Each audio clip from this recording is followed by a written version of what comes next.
మంచిర్యాల నుండి వందే భారత్ హాల్టింగ్ సౌకర్యం అందుబాటులోకి వచ్చిన సందర్భంగా మంచిర్యాల రైల్వే స్టేషన్లో కేంద్ర మంత్రి బండి సంజయ్, రాష్ట్ర మంత్రి జి వివేక్, ఎంపీ వంశీకృష్ణ, ఎమ్మెల్సీ అంజిరెడ్డి పాల్గొని జెండా ఊపి వందే భారత్ రైలును ప్రారంభించారు. ఈ సందర్భంగా బండి సంజయ్ మాట్లాడుతూ భారతీయ రైల్వే చరిత్రలో వందే భారత్ చరిత్ర సృష్టిస్తుందన్నారు. నేడు మన ప్రాంత ప్రజలకు సైతం నేటి నుంచి వందే భారత్ రైలు అందుబాటులోకి రావడం, నా చేతుల మీదుగా జెండా ఊపి ప్రారంభించడం చాలా సంతోషంగా ఉందని, తెలంగాణ అభివృద్ధి కోసం కేంద్రం ప్రత్యేక దృష్టి సారించింది. మోదీ పాలనలో రైల్వే స్టేషన్ల రూపురేఖలు మారుతున్నాయి. మొన్న మధ్య చర్లపల్లి రైల్వే టెర్మినల్ ప్రారంభానికి పోతే షాక్ అయ్యా. అద్భుతంగా నిర్మించారని, ఎయిర్పోర్ట్ లా కనిపిస్తుందని అన్నారు.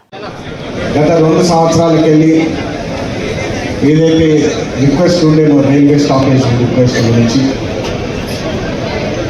యాక్చువల్లీ ఢిల్లీ పోగానే చాలామంది నేను కాకా వెంకటస్వామి గారి మనవాడిని అని చెప్పి ఇంట్రడ్యూస్ చేసుకోగానే వారు నిజంగా నాకు చాలా ఆనందం కలిగేలాగా వాళ్ళు రిసీవ్ చేసుకోవడం జరిగింది.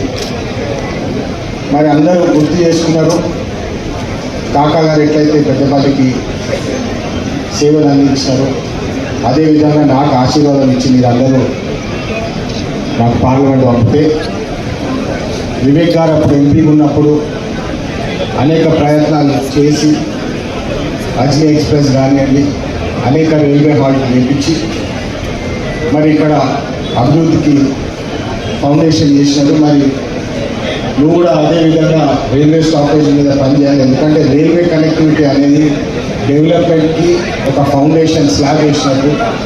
రైల్వే కనెక్టివిటీ వస్తే ఆ ప్రాంతాల నుంచి ట్రేడ్ కానివ్వండి, మూవ్మెంట్ పెరుగుతుంది, ఇన్ఫ్రాస్ట్రక్చర్ డెవలప్మెంట్ అవుతుంది, పూర్తిగా అభివృద్ధి బాటలో వెళ్ళే అవకాశం దక్కుతుంది మనకు రైల్వే కనెక్టివిటీ, రోడ్ కనెక్టివిటీతో అని చెప్పి చాలామంది నాకు ఈ వందే భారత్ ట్రైన్ ఇక్కడికి వస్తే బాగుంటుందని చెప్పి అనేక రిప్రజెంటేషన్స్ ఇవ్వడం జరిగింది.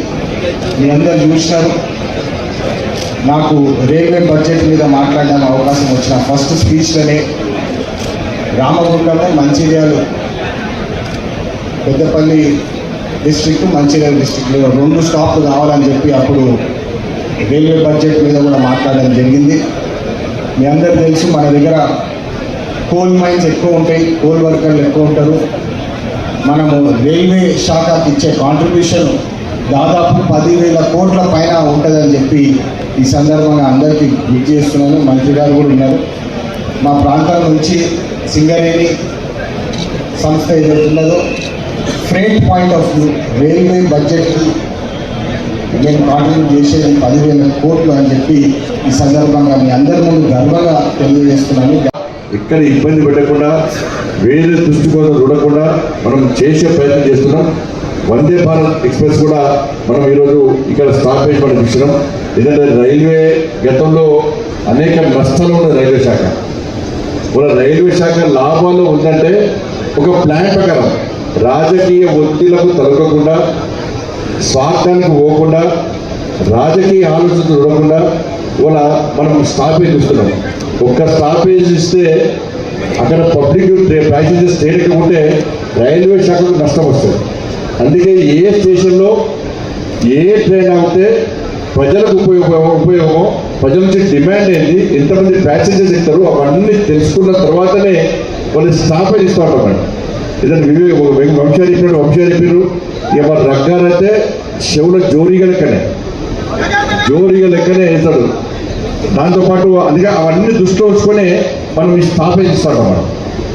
కాబట్టి ఇవాళ కేంద్ర ప్రభుత్వం మీకు వందే భారత్ చాలా స్టాపేజ్ ఇవ్వడం, దాన్ని వివేక్ గారు చెప్పినట్టు పక్కా ఉపయోగించుకోండి.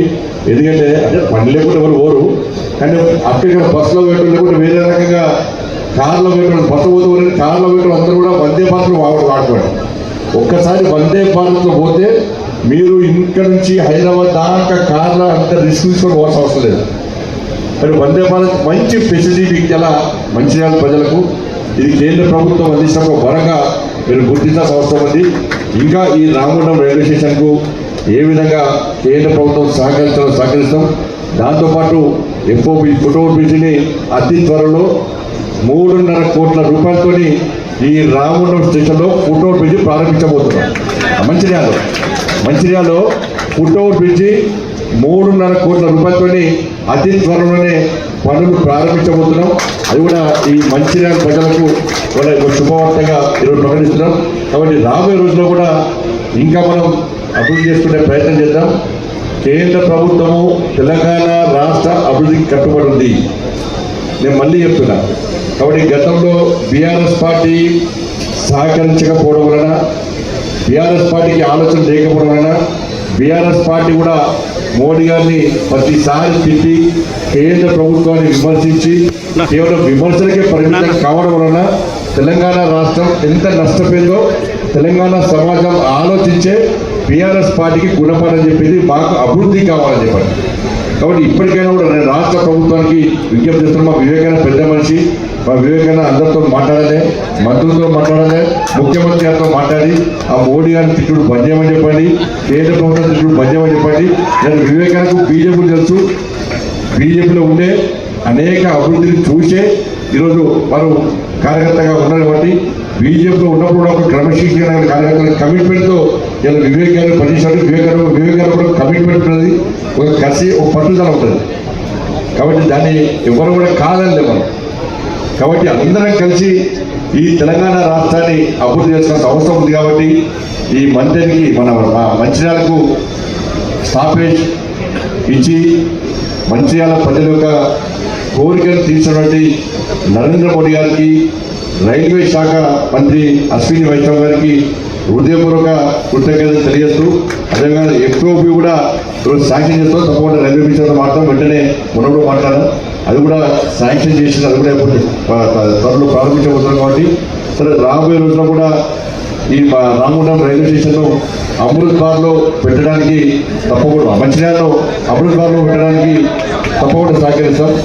చేసి దీని కూడా రామగుండంలో కూడా మంచిర్యాల కూడా మంచి స్టేషన్.